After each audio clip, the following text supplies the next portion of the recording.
Good afternoon, everybody. Mark Drumheller here with the Sharp app going over Week 9 XFL bets. It's been a tremendous season. Now that we're into, towards the end of the year, we got playoffs approaching, but we have a good idea of what we're working at with these teams. They've all settled in on their quarterbacks.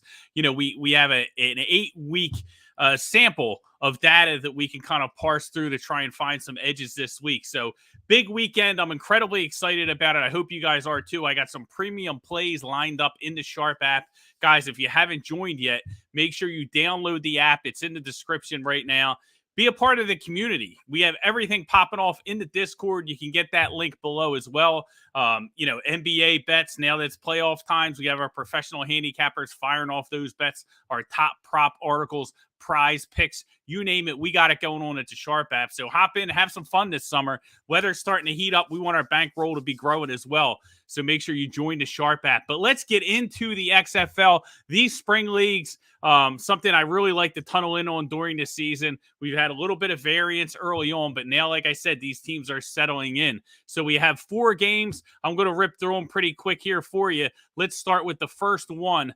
The Vegas Vipers, 2-6 at the Houston Roughnecks. Now, the Roughnecks are the number 1 team in the South Division. They've clinched a playoff spot, but they have been sputtering. We look at this total, a total of 44.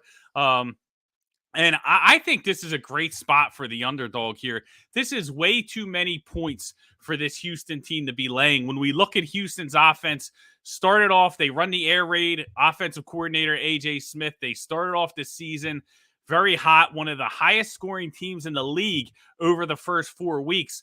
But since then, it's been problems. Their best wide receiver, Jonte Kirkland, he went down with an injury. They haven't been the same since. Last 2 weeks, Houston's offense, 3.9 and 3.2 yards per play. That is not good. That's not going to cut it here. You can't be laying 6.5 points if you're only moving the ball at that type of a clip. So I think Houston's offense is going to continue to struggle. Vegas's defense is leaky, so they have an opportunity here to get right. But this is just way too many points. We saw Vegas last week play St. Louis tough. So they're not rolling over, even though they're eliminated from the playoffs. I think they want to play spoiler role. They want to give Houston a run for the money here. And I think they have a good chance. I think this just comes down to Houston had a really hard time scoring points. And this is a big number. Since week 5, XFL teams that have laid 5.5 or more points are 0-5 against the spread. So we saw some, teams covering early on, laying those big numbers against Orlando. But since week 5, the past couple weeks, now that these teams are kind of settled in, the league in general has gotten more competitive. This number, way too big here at 6.5. Houston, really probably, if I had to power rate the teams, might not even be a top 4 team. They might be 5th, 4th, 5th, kind of that range.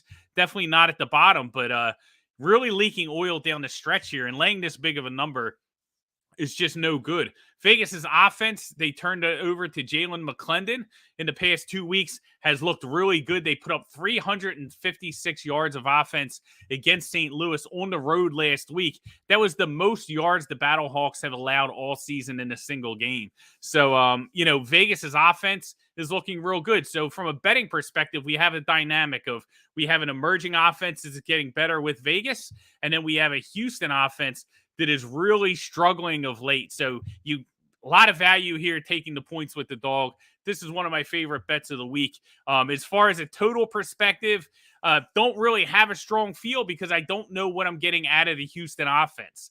So, I think Vegas is going to probably get, into the 20s here. Is Houston going to be able to get into the 20s as well and push this over the total? I don't know, but I think Vegas is live to win this game. Now, listen, Rod Woodson, not a great coach.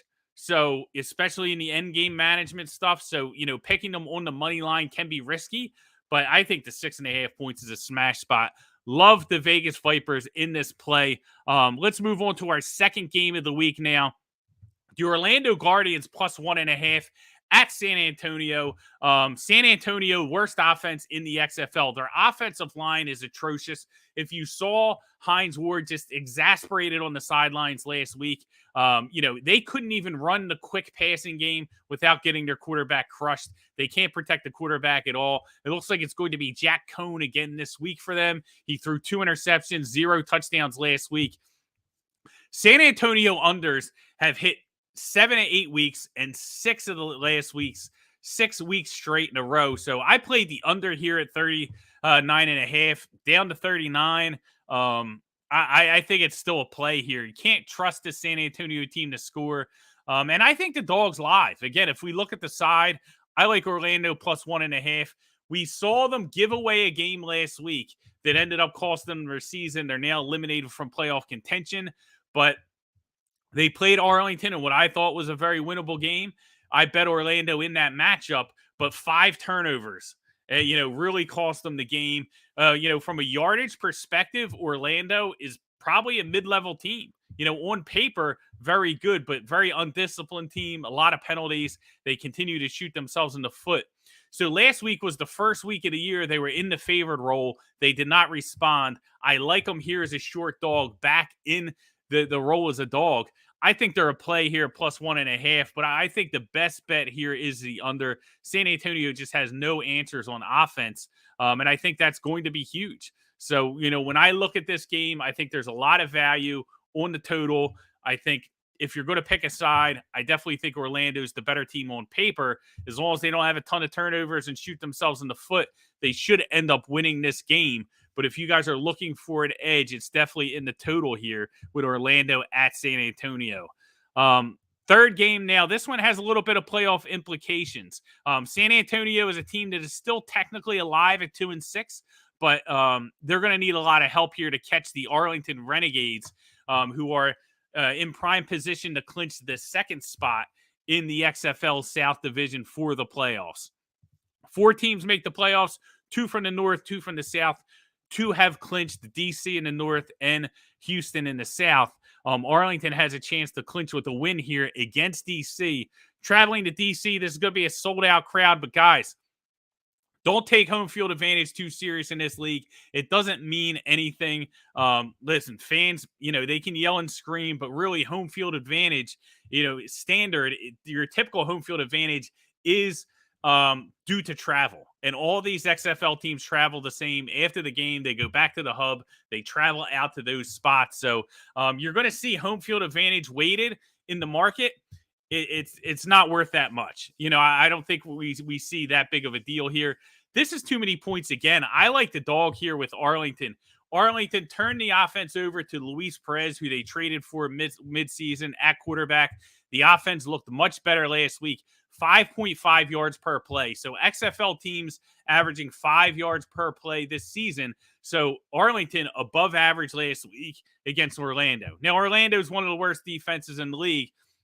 So I'm not saying they're one of the better offenses, but they're now functionable, and that's what they need. They have a serviceable offense now with Luis Perez. Bob Stoops is going to run the ball too much. They're going to be inefficient, but they can move the ball. They can put up points. Getting 8.5 points here against DC, I think, is pretty valuable. My best bet here is on the total over 41.5. I think when you look at DC, just like San Antonio can't score, all DC can do is score. The most prolific offense in the XFL. 6 straight overs in DC games. They've gone over the total 6 straight times. I think you're seeing this total artificially pulled down because of Arlington this season, but Arlington's offense is much better now that Luis Perez is at the helm. So I think this one goes over the total.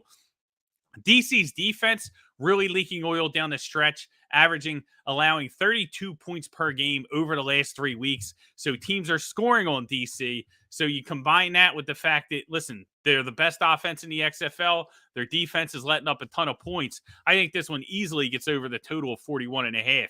But if I had to pick a side, we're picking dog. 8.5 points with that type of defense that is allowing 30 points a game.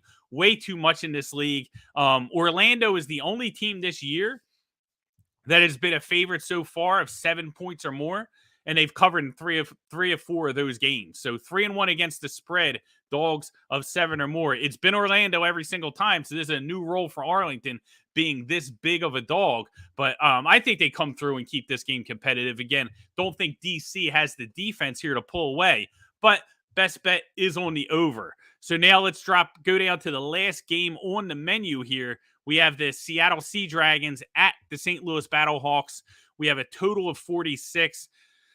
Market's moving with St. Louis here. And again, I talked about home field advantage. Seattle getting 2 points now. Money's coming in on St. Louis. This is artificial belief in home field advantage. You look at St. Louis's 3 home games this year. They played terrible in 2 of them. They got completely ran out of their own building against DC. DC ran for close to 300 yards against them, just on the ground. And then last week they played Vegas, which sure, I understand they did not have AJ McCarron. He's banged up. People really don't know his status for this game. Even if he plays, how effective is he going to be with that bad shoulder? So St. Louis kind of limping in here at the quarterback position. And they played last week without McCarron, but the big story to me was you look at home field advantage and a loud crowd, and what does that do? It helps out the defense. Well, St. Louis let up the most yards they let up all season last week against Vegas. So a 2-6 team, right? So, that tells me that the impact of, these fans in the dome. Now, listen, they're extending the capacity. They're going to have 45,000 people in here. This is without a doubt the best home field advantage in the XFL, but I don't think it means much when we're talking about really, points on the field, how the game is played on the field. Sure, it might cause a penalty or 2 here and there, but not enough to really make St. Louis the favorite here. I think Seattle is the better team. They lead the XFL in net yards per play at 1.1. And I think they're going to show. I think, what has plagued Seattle early in the season was turning the ball over. After a couple weeks, they were -10 in turnover margin. They've really limited the turnovers the past couple weeks. And I think that's going to be the difference in this game. So I like Seattle. I think the defense is going to be able to get after McCarron if he plays. If he doesn't play, I think St. Louis is dead in the water. But I think St. Louis, really poor offensive line, really poor in the trenches. I think it's going to be a rough go for them in this game. I think Seattle's the better team. The winner of this game really puts himself in the driver's seat for that second playoff spot. I think Seattle might be, one of the best teams in the XFL. They played DC last week. It was a shootout. They ended up on the wrong end of it. They lost by 1 point, but they showed they're as good as anybody in this league. So getting them as a dog at +2 in this spot against a defense that got scorched last week against Vegas and has a quarterback who's injured and an offensive line that really struggles to protect them. I think it's Sea Dragons all the way in this one. Love them in this spot. As far as the total at 46, can go either way. These two teams played in week 2. It was 20-18. Both teams are better than what they showed on the field at that time. I don't really love the total. I think it's a little bit too high, but I think Seattle's going to be able to score some points here, but I just think the best play here is Seattle on the side. So, listen, we got 4 games this week, guys. 4 dogs I like on the sides. There's a couple totals that we talked about. San Antonio under, DC over, that I think there's some really good edges. Next week's going to be a little bit tougher, right? Week 10, how coaches approach week 10, a little bit up in the air. A lot of teams are going to be eliminated. We may have, if St. Louis wins, it's very possible we have all 4 playoff spots secured. So now we have to deal with rest, motivation. Those types of factors are going to play into it. But this week, it's going to be a lot of fun. We should see straight up competitive football. I like the dogs here all the way down the board, all 4 dogs, and there are some totals that we want to hit. But I appreciate you guys tuning in. Again, make sure you hop into Discord, join us in the Sharp app. It's going to be a great spring. We're hitting every sport, prize picks, top props, NBA playoffs, NHL every day. We're nailing it. So make sure you download the Sharp app. Thanks for tuning in. We'll see you guys next week.